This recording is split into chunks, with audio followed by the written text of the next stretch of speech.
दही खाना सबको पसंद है। बच्चों से लेकर बड़ों तक दही जो है सब अपने खाने में शामिल करते हैं। आयुर्वेद के अनुसार दही को शुद्ध और लाभदायक माना गया है, लेकिन इसकी सही मात्रा क्या है, किस सीजन में खाना चाहिए और किस समय खाना चाहिए, ये भी पता होना ज़रूरी है। नहीं तो ये लाभ की जगह नुकसान कर सकता है। नमस्कार, मैं डॉक्टर प्रीतिका, जय श्री श्याम, आपका आयु daily herbs and things channel में स्वागत करती हूँ। तो आज का जो हमारा विषय रहेगा वो है दही, कि दही को किस मात्रा में लेना चाहिए और कैसे सीजन में लेना चाहिए ताकि ये आपको पूरा लाभ कर सके।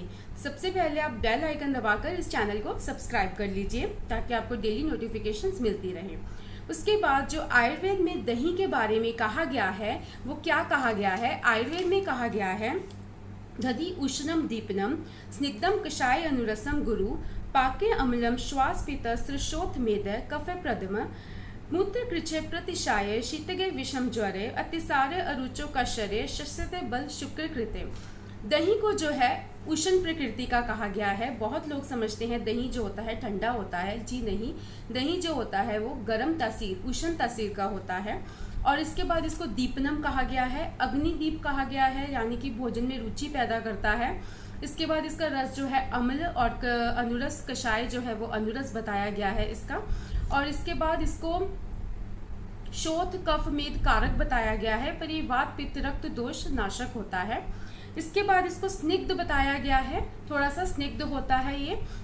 उसके बाद इसको बल प्रदान करने वाला बताया गया है, बल प्रदान करता है, शुक्र धातु को बढ़ाने वाला बताया गया है। और जो मूत्र कृच्छे में, यानी कि जो यूरिन की प्रॉब्लम है, किसी को यूरिन रुक के आता है या फिर कष्टदायक है, तो उसमें भी दही खाना बताया गया है, उनके लिए अच्छा है। या फिर किसी के नाक से पानी बहता रहता है, जुकाम रहता है, तो उनमें भी दही अच्छा है। या फिर किसी को अतिसार, अरुचि, भोजन में अरुचि हो रही है तो वो भी दही ले सकते हैं। और अगर किसी को अतिसार यानी जुलाब लगे हैं तो चावल के साथ उनको भी दही खाना बताया गया है।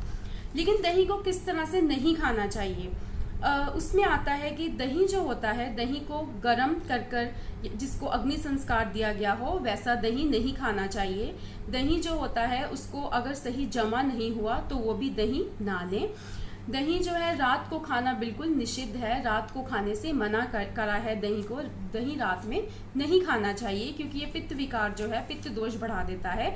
अगर किसी रीज़न से आपको दही खाना भी पड़ता है तो आप उसमें पानी डालकर या फिर घी के साथ ले सकते हैं, लेकिन कफ और रक्त पित्त में उस विकारों में आप वो भी नहीं ले सकते। दही को जो है रोज़ नहीं खाना चाहिए। जिनको डेयरी प्रोडक्ट से एलर्जी है उनको भी जो दही है वो नहीं खाना चाहिए। या फिर बॉडी में कोई इन्फ्लेमेशन है, क्योंकि ये शोथ कारक है, इसलिए उनको भी दही जो है खाना मना है। इसके बाद इसकी मात्रा कितनी होनी चाहिए, दिन की 1 कटोरी होनी चाहिए, इससे ज़्यादा मात्रा में दही जो है वो नहीं लेना चाहिए।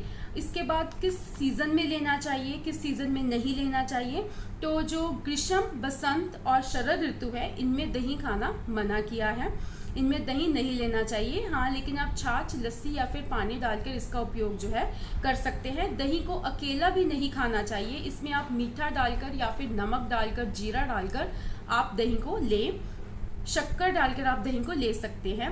आयुर्वेद में दही के साथ क्या लेना चाहिए इसके बारे में भी बताया गया है। दही के साथ आप मूंग की दाल, आंवला चूर्ण, शहद, शक्कर, ये सब कुछ दही के साथ आप ले सकते हैं।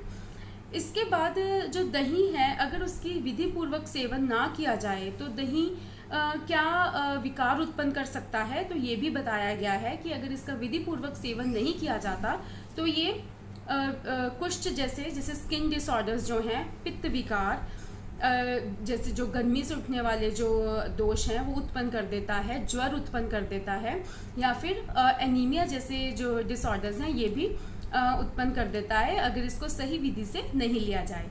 तो इसको दही के पूरे लाभ लेने के लिए आप इसको सही सीज़न, सही मात्रा और सही समय में लीजिए, तो आपको इसके पूरे बेनिफिट्स मिल सकेंगे। अगर आपको ये वीडियो पसंद आया हो तो प्लीज़ इसको लाइक और इसको शेयर करें। Thank you.